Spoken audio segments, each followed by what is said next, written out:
Nous avons dans cette salle même des Sud-Africains qui nous ont affirmé que le Zaïre possède un Dieu, l'envoyé de Dieu, Simon Kimbangu. Le Premier ministre vient donc de faire son entrée dans ce palais de la nation où il va présider la cérémonie de réhabilitation du prophète Simon Kimbangu. Dans quelques instants, donc, tout va démarrer ici au palais de la nation. Vous voyez là que tout le décor est déjà planté. Tout ce que le Zaïre compte comme autorité politique est dans ce palais de la nation.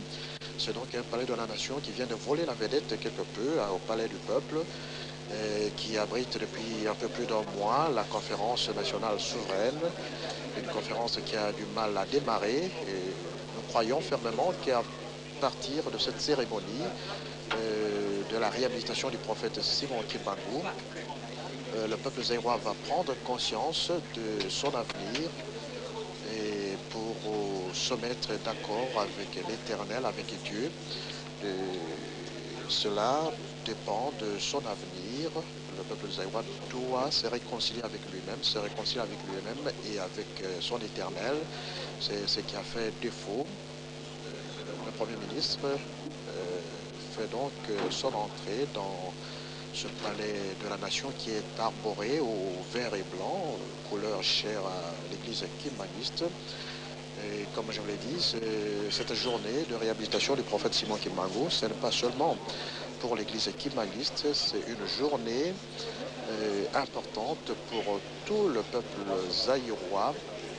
Il faut dire que l'histoire avait été déformée injustement par le colonisateur qui avait trouvé à ce mouvement d'éveil spirituel, ce mouvement kimbanguiste, comme je vous laisse écouter un peu ces œuvres kimbanguistes.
C'est donc parti pour la cérémonie d'aujourd'hui, la cérémonie des réhabilitations du prophète Simon Kimbangu avec la Zaïroise, qui donne ainsi le coup d'envoi la journée à la cérémonie d'aujourd'hui. Bientôt, nous allons suivre Honorables membres de l'Assemblée nationale, mesdames et messieurs membres du gouvernement, monsieur le premier président de la Cour suprême de justice, monsieur le procureur général de la République, son éminence chef spirituel de l'église kimbanguiste, Excellences, messieurs les ambassadeurs et chefs de mission diplomatique, et représentants des organisations internationales, distingués invités, mesdames et messieurs, le programme de la cérémonie de ce jour se présente comme suit. Tour à tour, vous suivrez l'allocution du secrétaire général de l'église kimbanguiste, le discours de Maman, ministre de la Justice, Droit et Liberté des citoyens,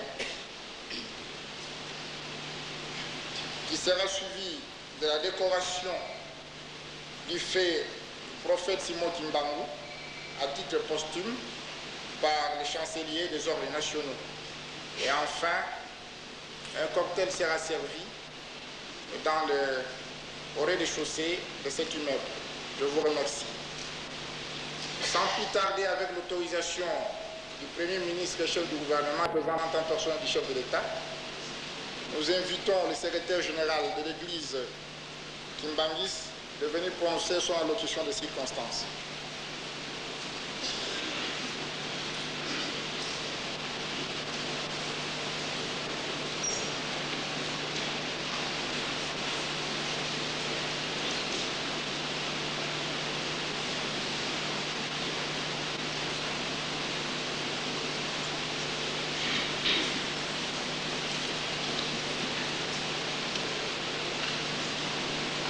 Les morts ressuscitent, les aveugles voient, les paralytiques marchent. Voilà les contemporains de Papa Simon Kimbangu disaient de son œuvre. Des vieillards qui furent témoins de ces miracles sont encore en vie. À travers les témoignages de Simon Kimbangu, de son message et de ses souffrances, le Christ est devenu existentiel pour l'Église, de telle façon que le Christ n'est plus une abstraction ou un sauveur importé, mais une réalité liée à la vie, à la mentalité et aux besoins des Africains. Le kimbanguisme a ainsi découvert et gardé une nouvelle dimension spirituelle et un symbolisme de grande signification. Qui est Simon Kimbangu?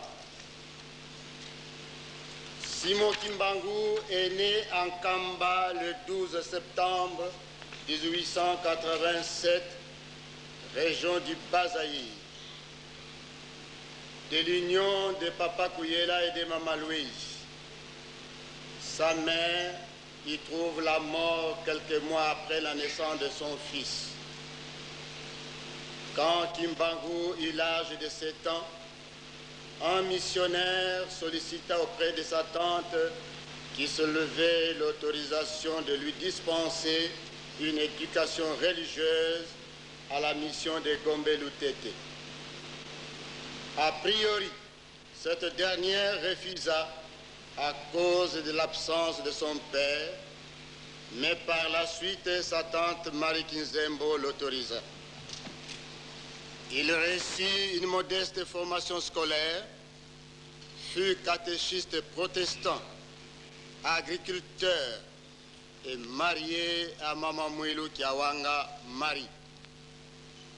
Le mariage religieux et leur baptême furent réalisés à Gombe Lutete le 4 juillet 1915. De cette union naquit 3 fils. Papa Kisolokele né le 12 février 1914, Papa Dialungana Kiangani Salomon, né le 25 mai 1916, et Papa Diangenda Kuntima, né le 22 mars 1918. En 1918, Papa Simon Kimbangu reçut le premier appel du Christ qui lui demanda de paître son troupeau et de le conduire dans la vérité. Il fut littéralement paralysé par la peur et instamment il répliqua: « Seigneur, je ne suis pas digne ni suffisamment instruit pour accomplir une difficile mission. Celle-ci conviendrait mieux aux pasteurs de Gombeloutete, par exemple. Eux sont bien instruits que moi. » Cette protestation fit sans effet. De ce fait, il s'enfuit pour se réfugier à Kinshasa, se fit embaucher aux Huileries du Congo belge, entreprise vaine, car, n'ayant pas été payé durant 3 mois, découragé dis-je, il s'est vu obligé de regagner Kamba. Il commencera son ministère public le 6 avril 1921 par la guérison de Maman Kiantondo. Au cours de son ministère, l'Évangile fut annoncé avec puissance, soutenu par de nombreux miracles, des résurrections des morts, dont une femme morte depuis 3 jours. Des cantiques évangéliques furent captés. Il y eut des prophéties dont la libération de l'homme noir de sa double captivité physique et spirituelle. Et cette célèbre phrase, « Les noirs deviendront des blancs et les blancs deviendront des noirs », c'est lui qui valut la condamnation à mort. Arrêté le 12 septembre 1921, il fut déféré devant un tribunal d'exception militaire à Tessville, actuellement Mbanzangou. Il fut donc jugé par un conseil de guerre le 3 octobre 1921. Il fut condamné à mort. Cette peine fut commuée à la détention perpétuelle par la grâce du roi des Belges. Papa Simon Kimbangu est mort en prison après 30 ans de détention le 12 octobre 1951 à 15 h à Elisabethville, actuellement Lubumbashi. Cependant, Papa Simon Kimbangu avait une double nature. Par exemple, la capacité spirituelle d'être physiquement à plus d'un endroit à la fois, bien qu'il soit en prison, il s'est manifesté physiquement auprès de ses fidèles et certains membres de sa famille. Le 24 avril 1942, il fut arrêté et mis dans un cachot à Boma avec grille métallique dans le Bas-Zaïre, alors qu'il se trouvait bel et bien en prison à Elisabethville dans le Katanga. La veille de sa mort, il a prédit le jour de sa mort et l'heure de l'événement à ses gardes. Il surprit les médecins lorsqu'à son autopsie, on ne trouva pas de viscères. Après sa mort, il a paru à ses compagnons des persécutions en relégation à Loa, dans la province orientale, actuellement région du Haut-Zaïre, et leur parla, prêcha. Mama Mikala en est le témoin vivant. L'œuvre de Papa Simon Kimbangu a donné naissance à une église universelle qu'à l'origine fut dirigée dans la clandestinité par son épouse Mama Mouy. Pour ceux qui ne le savent pas, l'église kimbanguiste est ouverte aux contacts œcuméniques et cherche avec ardeur la communion avec les frères chrétiens et aux hommes de bonne volonté du monde. Encore une fois, repliée sur elle-même par suite des persécutions, des calomnies, d'injures et brimades de tout genre,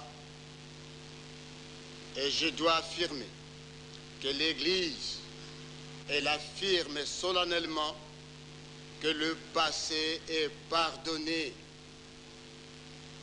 Je reprends. L'Église kimbanguiste affirme solennellement que le passé est pardonné et elle s'attend aussi au pardon des autres en cherchant les voies de la réconciliation. L'Église kimbanguiste a pleinement conscience de son devoir de participer à la reconstruction du Zaïre et au développement spirituel de l'Afrique et du monde, ce qui lui permet sur le plan extérieur également de chercher également, dis-je, les contacts. Nous pensons que l'Église kimbanguiste, cette Église de Jésus-Christ sur la terre, par son envoyé, Papa Simo Kimbangu, doit être acceptée sans réserve au sein de l'humanité. Que Dieu bénisse l'Afrique et le monde. Merci beaucoup.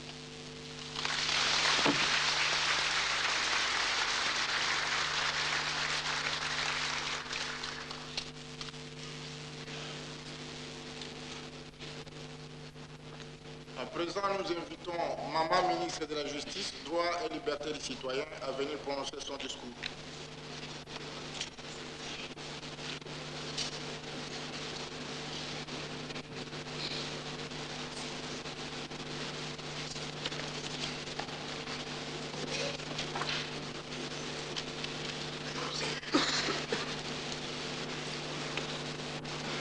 Monsieur le Premier ministre et représentant personnel du chef de l'État, Messieurs et Mesdames, membres de l'Assemblée nationale, Messieurs et Mesdames, membres du gouvernement, Monsieur le Premier Président de la Cour suprême de justice, Messieurs le Procureur général de la République, Son Éminence, chef spirituel de l'Église kimbanguiste, Excellences, Messieurs et Mesdames les ambassadeurs et chefs des missions diplomatiques et représentants des organisations internationales, distingués invités, Mesdames, Mesdemoiselles, Messieurs, chers peuples des croyants, cette cérémonie historique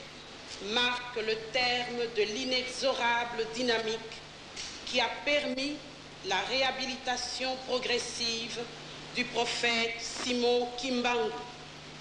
En effet, un simulacre de procès suivi d'un long et humiliant emprisonnement n'a pu reléguer cette grande figure dans les oubliettes de l'histoire. Dès l'époque coloniale, des voix remarquées comme celle de Ray Makers, Rick Mans ou Chomé osèrent s'élever pour dénoncer cette supercherie judiciaire et rétablir la vérité historique. Le pouvoir colonial dut dès lors se résigner à prendre divers actes juridiques qui annonçaient la réhabilitation du prophète Kimbangu avec, d'abord, le 11 juillet 1957, la reconnaissance d'un régime de tolérance des kimbanguistes. Puis, le 24 décembre 1959, l'abrogation par le gouverneur général Bomance de l'arrêté de 1937 proclamant la dissolution du kimbanguisme. L'action décisive des fidèles kimbanguistes aboutira à la reconnaissance juridique de l'Église fondée par ce digne fils du Zaïre en décembre 1960. Aujourd'hui, notre action constitue l'aboutissement d'un long processus qui prend en compte la réalité profonde vécue par un nombre toujours croissant de fidèles, aussi bien zaïrois qu'étrangers, qui font de l'Église kimbanguiste une des grandes églises du Zaïre. Il apparaît dès lors normal, ne serait-ce que par égard aux croyances que partagent bien de compatriotes et d'étrangers, de réhabiliter le prophète dont il se réclame, et ce, dans le respect d'un autre principe démocratique, à savoir la laïcité de l'État. Ce principe implique en effet que l'État se situe au-dessus des religions et leur assure à toutes une égale protection. Voilà pourquoi, au nom du président de la République et en vertu de l'ordonnance loi numéro 91/021 du 10 septembre 1991, j'ai un inestimable privilège de vous faire part, de manière tout à fait solennelle, de l'amnistie décidée à titre posthume en faveur de Kimbangu.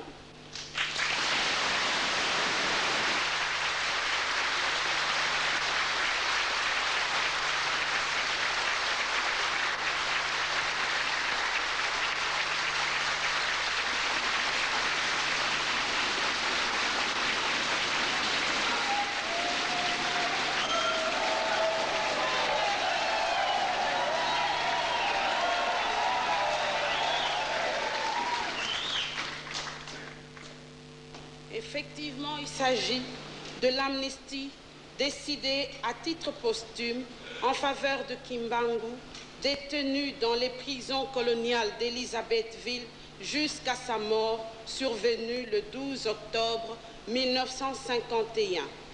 Dans le même ordre d'idées et en vertu de la même ordonnance-loi, deviennent nuls et sans effet les faits infractionnels retenus à sa charge par le Conseil de guerre de Tisville, actuel Banzangungu, siégeant en matière criminelle en date du 3 octobre 1921.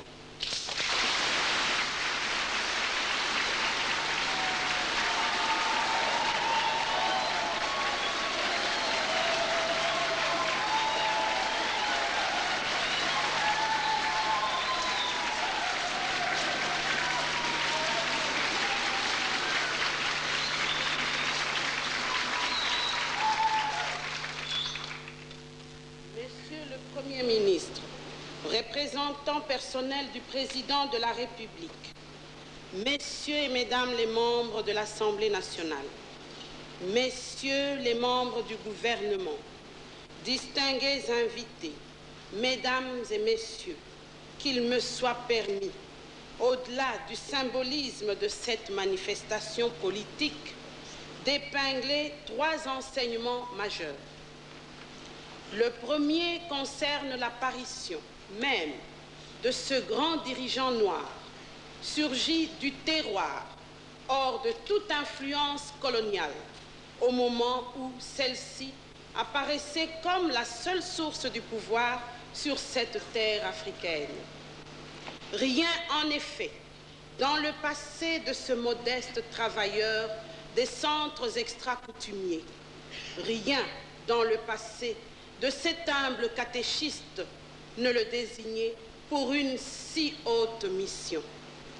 Seule la manifestation de la toute-puissance divine peut expliquer le surgissement miraculeux au milieu de ses frères de race, d'un leader charismatique envoyé pour sauver le peuple noir de l'obscurantisme aussi bien traditionnel que colonial.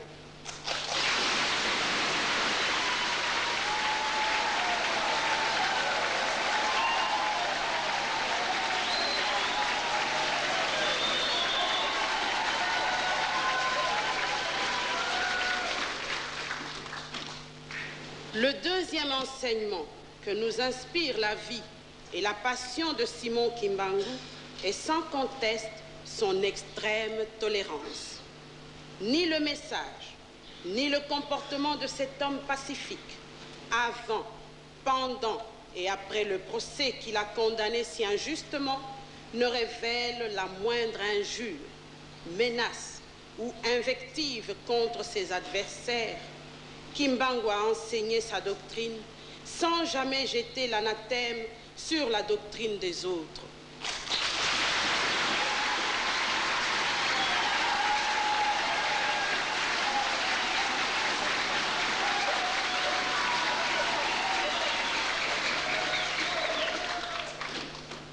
Il a subi sa peine sans jamais incriminer contre ses geôliers. Quel bel exemple de dignité, de tolérance et de grandeur d'âme. Le troisième enseignement, enfin, vise la capacité de cet homme exceptionnel à transcender un environnement hostile pour rêver et visualiser un Congo libéré et restitué à ses enfants.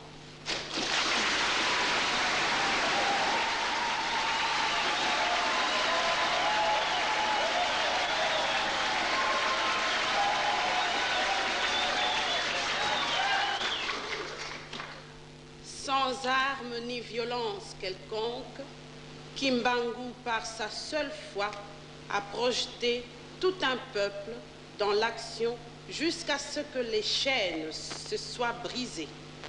Aujourd'hui, le rêve de ce grand visionnaire, celui d'une terre zaïroise libre politiquement et restituée à ses fils et filles, n'est-il pas devenu une réalité palpable?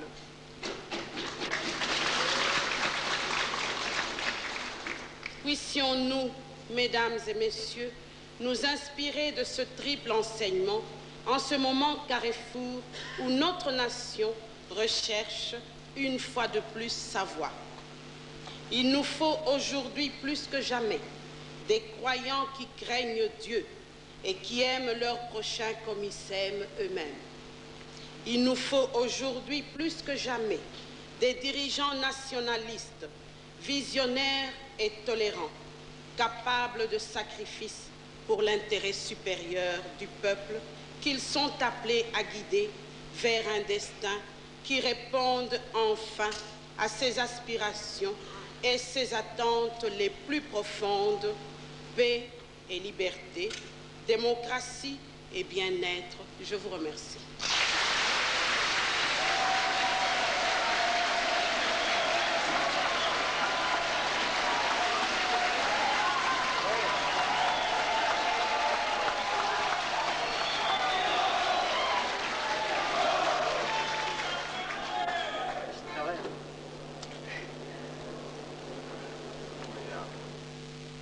À présent, nous invitons le chancelier des ordres nationaux pour procéder à la décoration. Au général.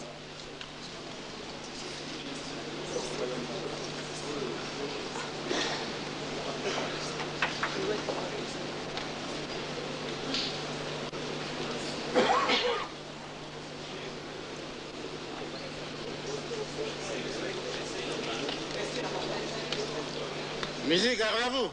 Garde à vous.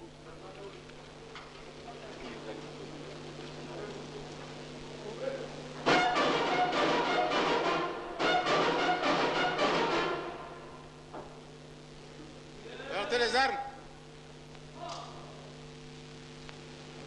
Musique, ouvrez le banc.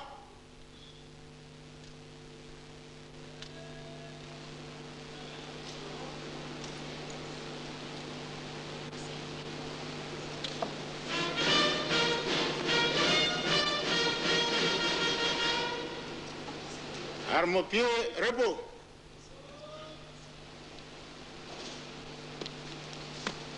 Proclamation. Ordonnance numéro 91/234 du 10 septembre 1991 portant nomination dans l'Ordre national du Léopard à titre posthume. Le président de la République, vu la Constitution, spécialement son article 48, vu tel que modifié et complété à ce jour, l'ordonnance loi numéro 66/329 du 24 mai 1966 portant création de l'Ordre national du Léopard, notamment son article 5, vu tel que modifié et complété à ce jour. L'ordonnance numéro 66/330 du 24 mai 1966 déterminant les conditions d'octroi du Léopard, notamment son article 5, sur proposition du chancelier des ordres nationaux, ordonne, article 1er, est nommé Grand Cordon de l'Ordre national du Léopard à titre posthume, feu le prophète Simon Kimbangu.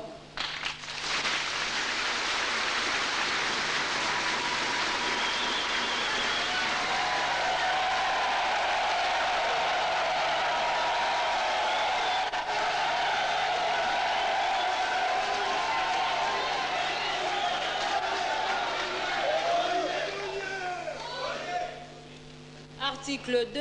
Le chancelier des ordres nationaux est chargé de l'exécution de la présente ordonnance qui entre en vigueur de sa signature, faite à Badolité le 10 septembre 1991, Mobutu Sese Seko Kukungbendu Wazabanga, maréchal.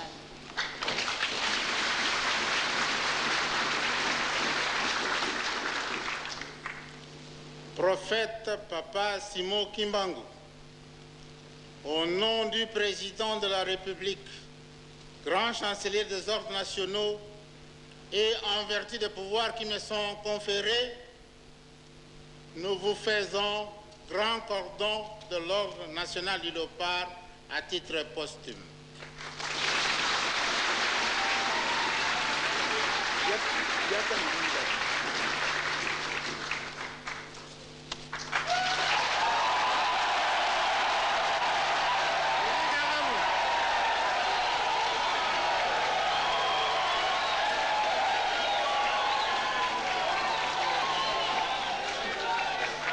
Mettez garde à vous. Présentez les armes.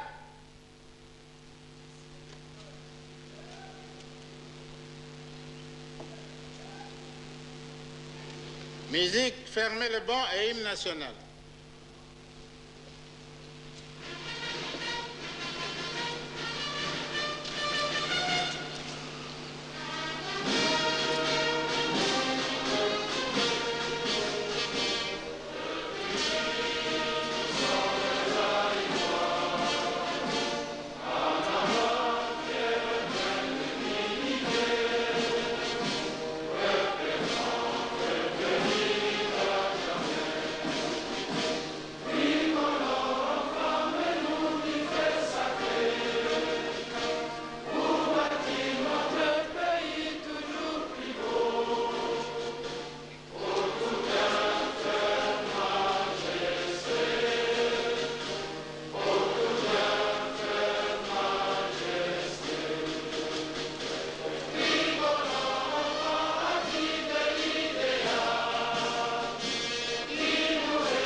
Je vous disais donc, amis téléspectateurs, que l'histoire corrigée, l'injustice réparée, il aura fallu 70 ans pour que le prophète Papa Simon Kimbangu soit réhabilité aujourd'hui sur décision du gouvernement et sur une ordonnance du président de la République. Il a été admis dans l'ordre de Léopard, dans le grade de Grand Cordon. C'est pratiquement terminé ici. Je ne suis pas seul, ici au Palais de la Nation. Je m'en vais passer le micro à mon confrère Kateli Zola qui va devoir fixer un peu les téléspectateurs qui parlent Kikongo sur la cérémonie d'aujourd'hui au Palais de la Nation. Kateli Zola. Yaseleka bapangi ya luzolo betukia na kati ya Palais de la Nation inzwa kinzonzi kisika bamambu ya nenenene kesalamaka na kilumbu ya bubu ya kile mambo kutala kaka mabundu ya nzambi di bundu ya nzambi mosi na beto zabati ya kimbangiste na kubaka kalukano ya bambuta ya luyalu pena lukano ya beto mfuma luyalu Maréchal Mobutu Sese Ko bamekuiza pesa muda ya nene ya Grand Cordon ya Ordre National ya Léopard na Papa Simon Kimbangu benfwa na zabati Papa Simon Kimbangu bandakaka na lubutu kona yandi te na tangu yani kuza kufua ba mambo mi kuza kasalama na ina kutala kaka luzingu nandi ya mvimba awa na insi na beto Zaire na kumona kamingi ti ba mambo ya mutindo kuza kasala Simon Kimbangu kuza kasala ba mambo ya mfunu ina kutala kaka mbalukulu ya luzingu ya bantu pamba ve yani vonda kanwa na mingi samuti na luzingu ya ndombe kuza baluka yani kuza katuba tiki sikati ndombe fwana baka kifulu ya mundele ina yani kuza katuba yao ya kelende kaba mambo ya mfunu ina kutala nsobolo ya luzingu ya ndombe na kati ya ntoto na beto na tangu ya ibamemona ti kisikani vwanda kaba mvula 13 mvimba na kati ya boloko ya Elizabethville na tangu betuke na kutuba shaba mingi bamekuiza pesa yani medai samu na kundima ba mambu yonso yani kuiza katuba mambu ina ya vwanda kakave na kati nsina betu kasi mambu ina kuiza katiamuka na kati Afrika ya mvimba na kutalaka ba inchi kele pembe na beto na Republique ya Congo na kutalaka na Republique ya Angola kuna mambo kutala kaka Papa Simon na inzo nzembe ya kitwadi kuiza kasalama beto banza tiyake na mfunu nyonso mutindu Premier ministre Mulumba Luko Jimekuza Monikisa Maréchal Mobutu Sese Ko na kati ya Palais de la Nation samu na kusala nkinzi ai ya kundima babisalu ya Papa Simon na kutalaka na luzingu nandi kisika ni kuzaka butuka na nkamba na mvula difuna mosi kama nana 18 na nsambwadi na bilumbu 10 na zole ya ngonda ivwa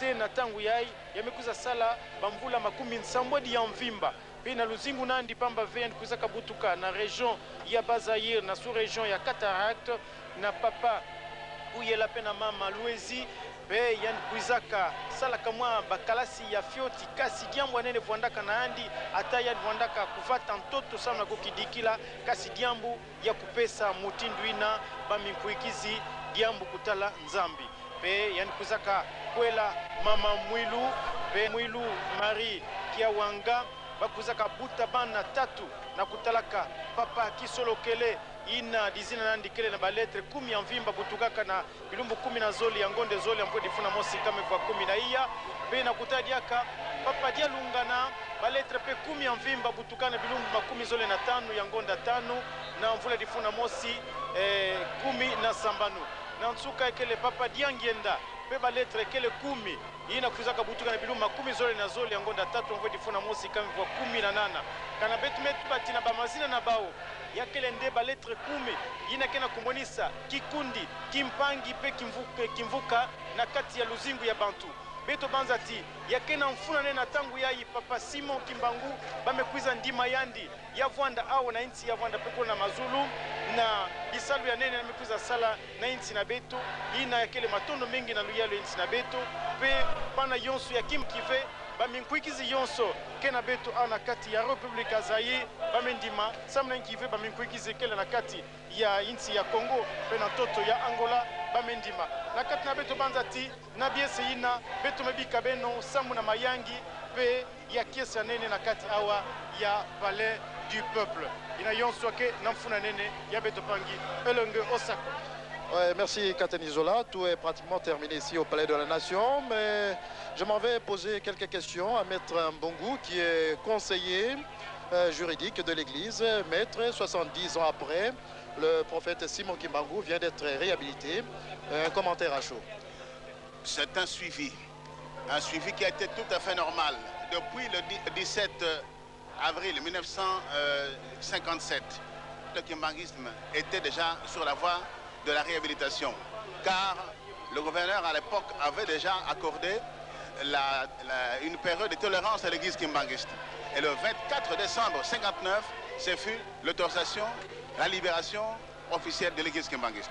De telle sorte qu'aujourd'hui, ce n'est qu'une concrétisation d'une réalité qui était déjà vivante, car l'église était reconnue par notre pays, par d'autres pays étrangers. Et aujourd'hui, c'est le couronnement de ce processus et nous en sommes très heureux. révérend Lutandila, vous êtes secrétaire général de l'Église. Pourquoi avoir attendu 70 ans pour réhabiliter le prophète? Est-ce qu'il y avait quelque chose qui avait justifié tout ce temps? Non, non, c'est le plan de Dieu dans tout ça. L'homme ne peut rien décider de lui-même. C'est Dieu qui fait son plan. Il a déjà transmis, il les réalise quand il le veut. Et j'ai failli pleurer par émotion parce que dans la persécution, j'ai participé pour justement apporter ma contribution. Et pour moi, ce grand événement, je ne sais pas comment l'exprimer. Procéder à la révision du procès qui avait condamné le prophète en 1921. Aujourd'hui, on assiste à autre chose, à une déclaration d'amnistie. Comment expliquer cela? Oui, c'est explicable parce que vous savez très bien que pour pouvoir réviser les procès, il faut l'original du dossier que nous avions réclamé aux Belges qui jusqu'à aujourd'hui ne répondent pas. Alors il fallait bien ça pour démontrer que Simon Kimbangu n'était pas coupable. Même si les colonialistes ont prouvé de leur façon qu'il était coupable, mais la République du Zaïre, devant ses responsabilités, devant la nation, a prouvé réellement que Kimbangu c'est le fils de ce pays et il a parlé, il a voulu libérer l'homme noir et dans son ensemble. Il s'agit, révérend, d'une réhabilitation qui a plusieurs dimensions sur le plan judiciaire, sur le plan spirituel, mais aussi sur le plan politique. En ce moment où la conférence nationale souveraine a des problèmes à démarrer, révérend, est-ce qu'il y a un message spécial que les kimbanguistes peuvent amener à la nation? Alors, je crois que vous m'avez suivi dans mon discours, en petit mot. Malgré les calomnies, les injures, pour nous les pardons, tout est pardonné, si vous voulez le passé pardonné. C'est que nous demandons à nos frères justement de profiter de cette expérience Kimbangu par son auteur, par son fondateur qui a supporté tant de calomnies, tant de persécutions. Mais on a démontré qu'on a travaillé durement.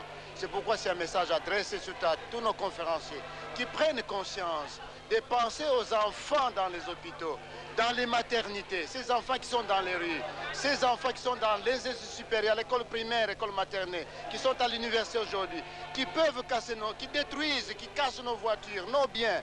C'est notre produit, nous les responsables, nous les adultes. Et chacun de nous doit prendre conscience pour demander, pour savoir qu'est-ce que nous pouvons apporter pour demain, pour l'héritage. Quel héritage que nous pouvons laisser à nos enfants, à nos petits-enfants. C'est pourquoi je demanderai à tous les conférenciers de se dépasser, de ne voir que l'intérêt général de ce peuple que Dieu a tant aimé. C'était là le révérend Lutandila, qui est secrétaire général de l'église kimbanguiste. Tout est donc pratiquement terminé ici au Palais de la Nation. Vous venez de suivre, amis téléspectateurs, une grande cérémonie de réhabilitation du prophète Simon Kimbangu, 70 ans après. Nous allons nous retrouver tout à l'heure à 20h ou dans nos prochaines éditions pour d'autres commentaires cités en direct du